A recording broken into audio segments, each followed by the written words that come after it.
Cienījamā Saeimas priekšsēdētāji, godājamie deputāti.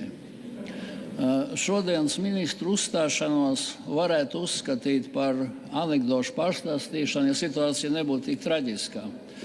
Faktiski valsts ir paralizēta. Latvijā ielido 7 droni vai 17 droni, un neviens neko nespēja pateikt. Darba kārtība ir strukturālais ziņojums, arī fiskālā politika, un šeit mēs skaistu dzirdējām pārskatu no Aizsardzības ministrijas parlamentārās sekretāras, cik jauki norit darbs Aizsardzības ministrijā un kā viss notiek. Iesaku visiem deputātiem noskatīties krustpunkts, arī ir ievietot YouTube, un 13. tātad žurnālisti zvani Aizsardzības ministram Sprūda kungam un prasīja, cik tad droni Latvija ir ielidojuši. Viņš teica, ka viņš tā kā īsti nezina vēl, jo notiekot pārbaude, operatīvā pārbaude, notiekot izmeklēšana.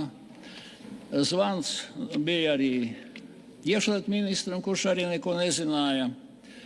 Un tad bija visu laiku tāda attaisnošanās, un Sprūda kungs atļāvās pateikt, ka viņš gan domā, ka tas esot kāds no Ukraiņu droniem.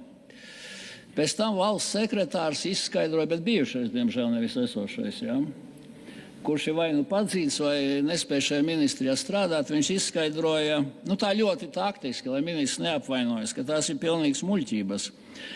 Drons, kas lidoja uz Rēdzekli, netika vadīts ar GPS. Viņš lidoja precīzi uz mērķi un trāpīja tieši naftas bāzes tvertnē, kā tādai, kura diemžēl bija tukša. Tātad šis ir pavisam cita tipa drons. Tas ir drons, kas ir nevis vadās ar GPS, bet ar mašīnu lasīšanu.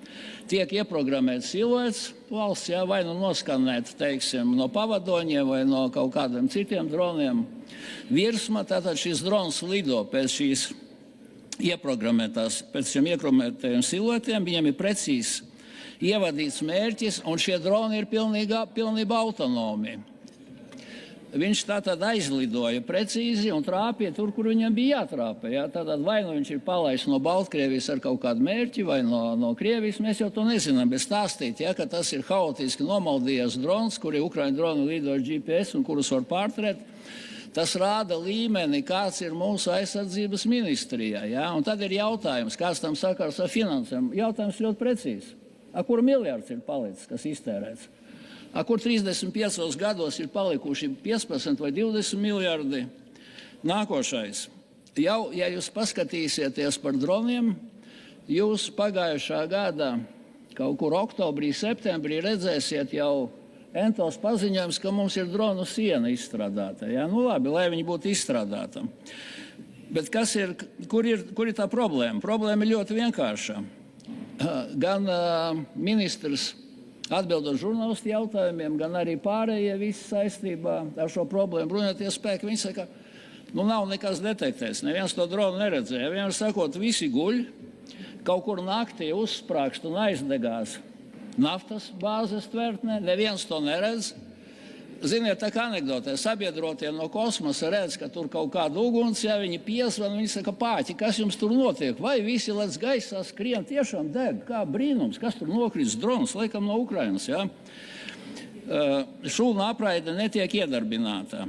Sprūds nezina, atkal viņam uzdod jautājumu, kāpēc tā šūna apraide nav iedarbināta. Viņš saka, es nezinu, tur tagad operatīvā pārbaude, kaut kāda detekcija nenotika, Situācija ļoti vienkārša. Zemu lidojošos objektus var 3 veidos noteikt. Pirmais, tātad radari nav dārgi, 2 miljoni apmēram, viņi skanē 8 līdz 10 km zemes lidojošos. Latvija tur, paņemam 400 km, izdalām tur ar 10, 40 droni.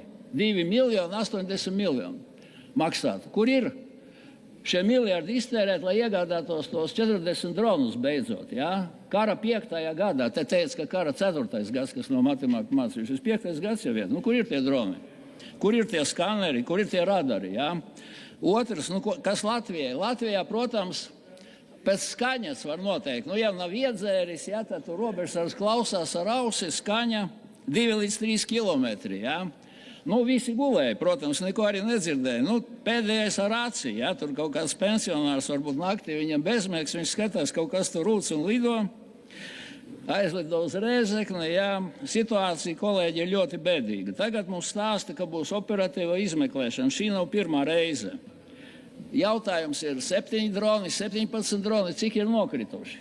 Neviens nezina. Kuri nokrituši, nezina. It kā dzirdēju 4 dronus meklējot. Viens saka, ka 2 ir atrasti, viens saka, tomēr nav atrasti, jā. Sprādzis kaķis tas bijis, ir, ko viņi domājuši, jā, ko atraduši, jā. Nu, cik tālu mēs iesim? Un pēdējais, ļoti precīzi arī pateica viens no šodienas kruspunkta debatētājiem, bet kas notiks, jā? Sākumā bija 1, tad bija 2, tad 7, tad 17, bet ja ielido 70 droni no jūras puses, kur vispār nekā nav, ko mēs darīsim tādā situācijā, jā? Un cik miljārdi ir vēl vajadzīgi aizsardzības ministrijai, lai tos 40 kaut kādā veidā radarus iegādātos? Nu, ar ko sākt, jā? Varbūt pa 200 miljoniem vēl bruņu mašīnas Spānijā pasūtīt, vai vēl kaut kādu naudu atmazgāt kaut kādos bezjēdzīgos iepirkumos. Kolēģi, šeit runāt par kaut kādu budžetu, par kaut ko pie šīs valdības ir pilnīgi bezjēdzīgi, jā? Mēs varam runāt tikai par aizsardzības ministra atkāpšanos šodien un par neusticības izteikšanu valdībai. Nu, par ko mēs runājam? Tas ir traģikomiska situācija. Lido droni, uzsprāgst objekti, mērķēts objekts. Ministrs murmina, ka nejauši ielidojas, iespējams, ka no Ukrainas, jā, un trāpīs tieši par strateģisko, jeb kā mēs sakam tagad smalki, kritiskā infrastruktūra. Nu labi, ka uz Saeimas nelido, bet drīz lidos, ja šādu muļķu vadīs valdība, jā. Tā kā es domāju, vienīgais, ko mēs varam šeit šī gadījumā pieprasīt aizsardzības ministra atkāpšanos. Paldies.